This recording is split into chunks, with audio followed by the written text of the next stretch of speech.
नमस्कार विद्यार्थी मित्रांनो। तर संकीर्ण प्रश्नसंग्रह 1 मधील थोडंसं कठीण असं पुढचं गणित आहे। खालील एक सामायिक समीकरणे सोडवा।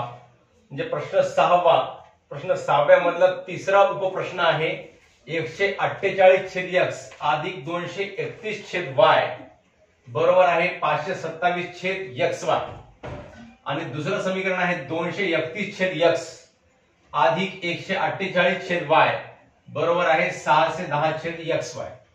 तर या ठिकाणी या दोन समीकरणांमध्ये आपण बघितलं तर असं आपल्याला निदर्शनास येते की इथं 148 च्या छेदस्थानी x आहे, 231 च्या छेदस्थानी y आहे आणि इकडे स्थिर संख्या नाही आहे। स्थिर संख्येच्या खाली सुद्धा इथं चल दिलेले आहेत छेदामध्ये x आणि y। तर इथं x आहे, इथं y आहे आणि इथं xy आहे, म्हणजेच या छेदांचा लसावी निघतो xy। म्हणून या xy ने समीकरण 1 आणि समीकरण 2 मधील प्रत्येक पदाला गुणून घ्यावे लागते। म्हणून पहिल्यांदा काय करू, आपण हे दोन्ही समीकरण एकाखाली एक मांडून घेऊ आणि नंतर xy ने गुणून घेऊ। बघा 148/x अधिक 231/y बरोबर आहे 527/xy। हे आहे समीकरण क्रमांक 1 आणि 231/x अधिक 148/y बरोबर आहे 610/xy। हे आहे समीकरण क्रमांक 2। तर समीकरण 1 व 2 मधील प्रत्येक पदास xy ने गुणू। समीकरण 1 व 2 मधील प्रत्येक पदास xy ने गुणू। मग पहिल्यांदा समीकरण 1 ला गुण घेऊ xy ने, काय होते बघा। म्हणून xy गुणिले 148/x अधिक xy गुणिले 231/y बरोबर आहे xy गुणिले 527/xy। या समीकरणामधल्या प्रत्येक पदाला xy ने आपण गुणून घेतलं। इथं x आणि x चे निरसन होते, इथं y आणि y चे निरसन होते, इथं xy आणि xy दोन्हीचे निरसन होते। तर इथं काय होते मग आता 148y अधिक 231x बरोबर आहे 527 गुणिले 1 आहे, इथं सुद्धा खाली काय आहे 1 आहे, म्हणजेच 527। आता या x ला आपण अगोदर घेऊ, कारण x चल अगोदर असते, नंतर y असते, नंतर त्याच्या पुढे बरोबर चिन्हाच्या पलीकडे स्थिर पद असते।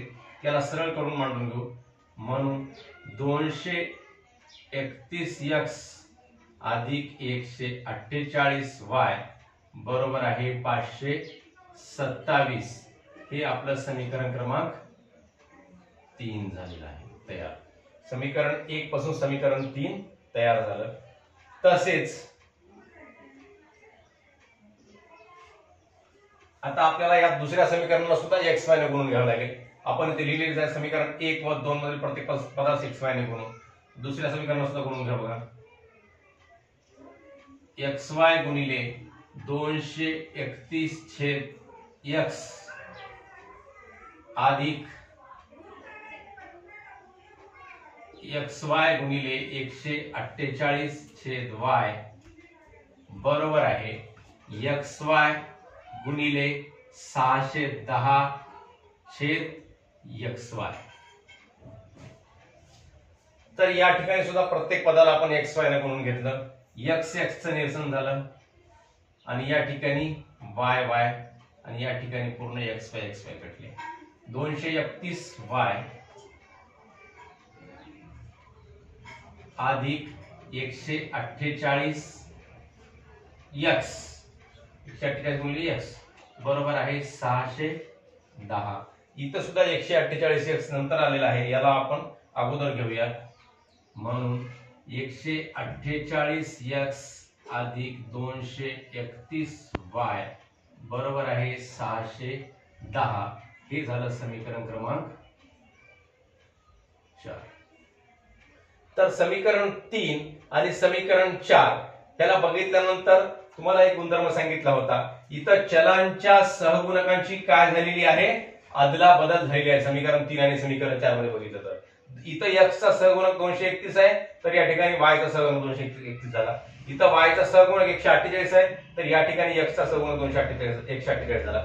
मग अशा वेळेस या दोन्ही समीकरणांची बेरीज करावी लागते आणि लगेच त्या दोन समीकरणांची वजाबाकी करावी लागते, म्हणजे आपल्याला हे गणित सोडवता येते. समीकरण 3 व 4 ची बेरीज करू.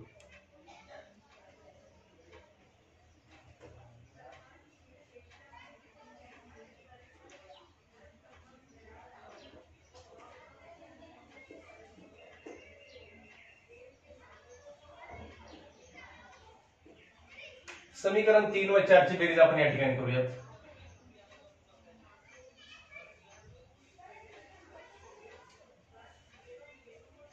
समीकरण 3 231x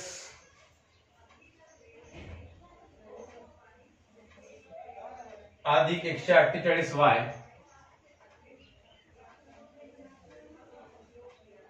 बरोबर आहे 527. हे झालं समीकरण क्रमांक 3. आणि समीकरण 4 148x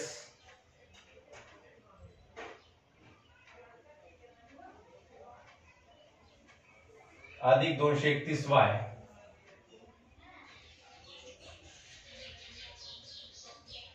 बरोबर आहे 610. ह्या दोन समीकरणांची या ठिकाणी बेरीज करायची आहे आपल्याला.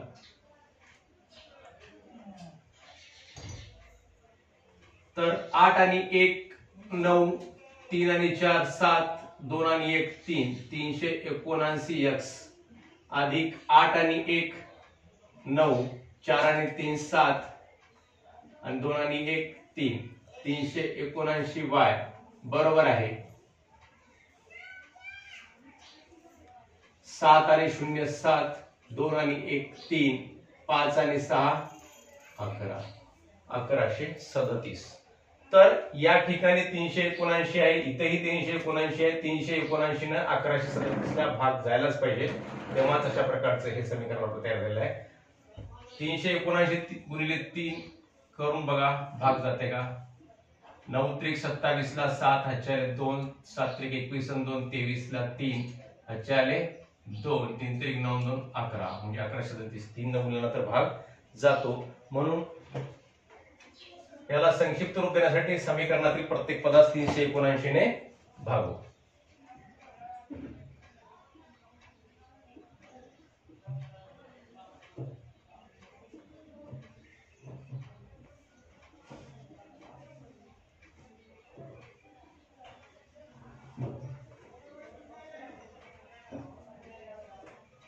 तीनशे 79 ने याला भागू.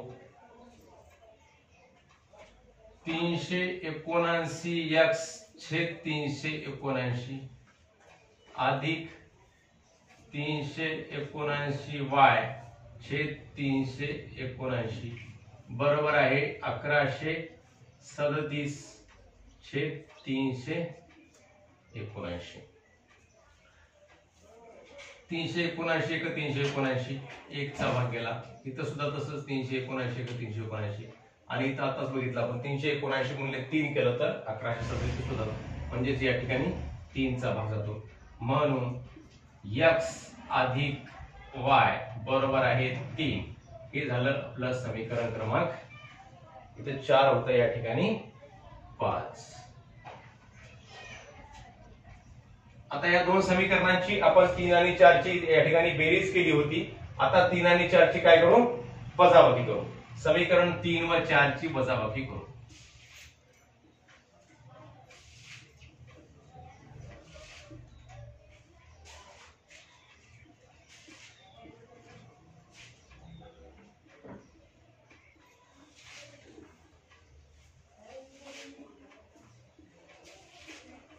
वजाबाकी केल्यानंतर काय होते बघा, 4 मधून 3 वजा करू, किंवा 3 मधून 4 वजा केले जाते बघा, इथं 3 व 4 ची वजाबाकी करून आपण असं लिहिलं, म्हणून 3 मधून 4 वजा करू, 231 x अधिक 148y बरोबर आहे 527 वजा 231y 148x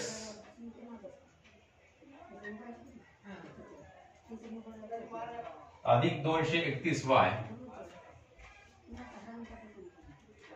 बरोबर आहे 610.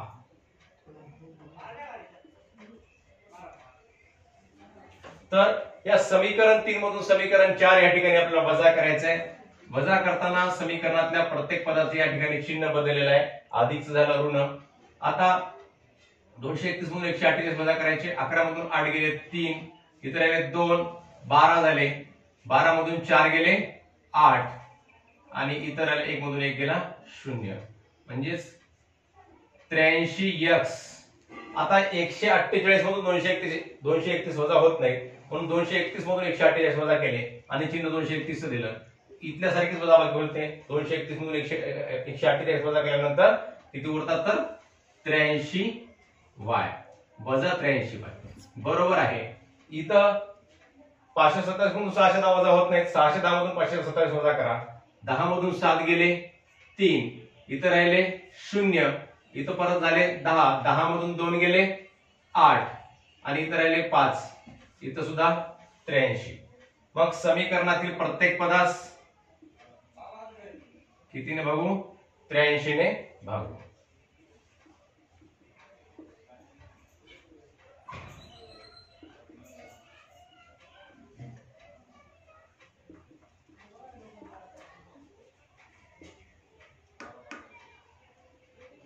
(83x छेद 83 वजा 83y छेद 83 बरोबर आहे 83 छेद 83. तर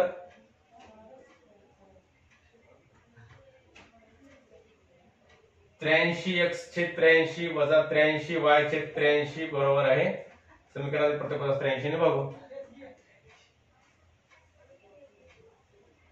इथं 7 मधून 0 गेले, सॉरी ऋणाचं चिन्ह आपलं राहिलेलं आहे.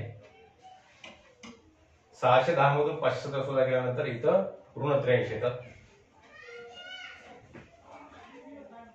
ऋण 83, 83 एक 83, 83 एक 83, 83 एक 83, 83 एक 83, 83 एक 83, 83 एक 83, म्हणजेच x वजा y बरोबर आहे ऋण 1. हे झालं आपलं समीकरण क्रमांक 6.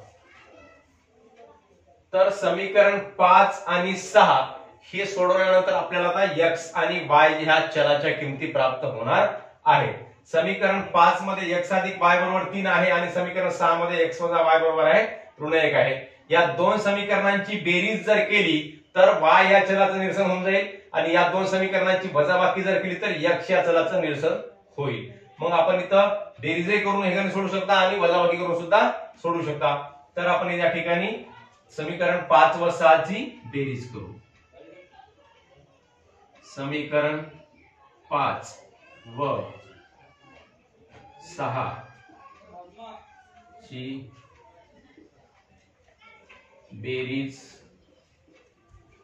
करू.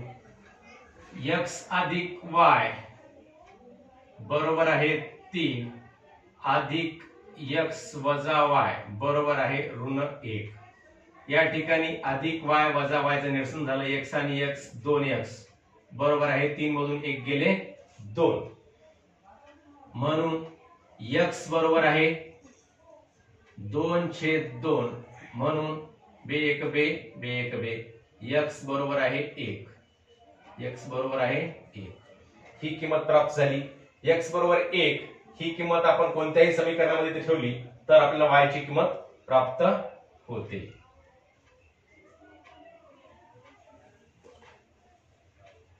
x बरोबर 1 ही किंमत आपण या समीकरणामध्ये ठेवू.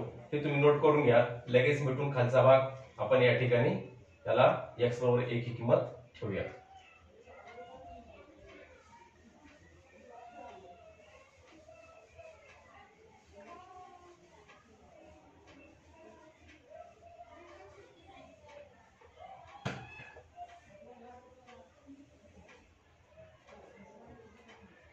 x बरोबर 1 ही किंमत समीकरण 5 मध्ये ठेवू. समीकरण 5 लिहायचं x अधिक y बरोबर आहे 3 आणि x ची किंमत किती आहे 1 अधिक y बरोबर आहे 3 y बरोबर आहे 3 वजा 1 म्हणून y बरोबर आहे 2. तर म्हणून x, y बरोबर आहे 1,2 ही समीकरणाची उकल आहे. तर अशा प्रकारे हे अतिशय सोपं गणित आहे.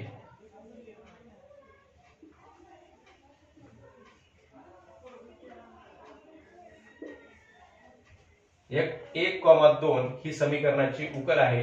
काय केलं आपण फक्त इथे xy ने गुणून घेतलं समीकरणातल्या प्रत्येक पदाला xy ने गुणल्यानंतर 231x अधिक 148y बरोबर आहे 527 हे तिसरं समीकरण तयार झालं. आणि नंतर त्याच xy ने दुसऱ्या समीकरणाला गुणल्यानंतर 148x अधिक 231y बरोबर 610 हे चौथं समीकरण तयार झालं. समीकरण 3 आणि 4 ची बेरीज केल्यानंतर पाचवं समीकरण प्राप्त झालं अनुक्रमे आणि वजाबाकी केल्यानंतर सहावं समीकरण प्राप्त झालं आणि त्यानंतर सोडवल्यानंतर x आणि y च्या किमती प्राप्त झाल्या. धन्यवाद.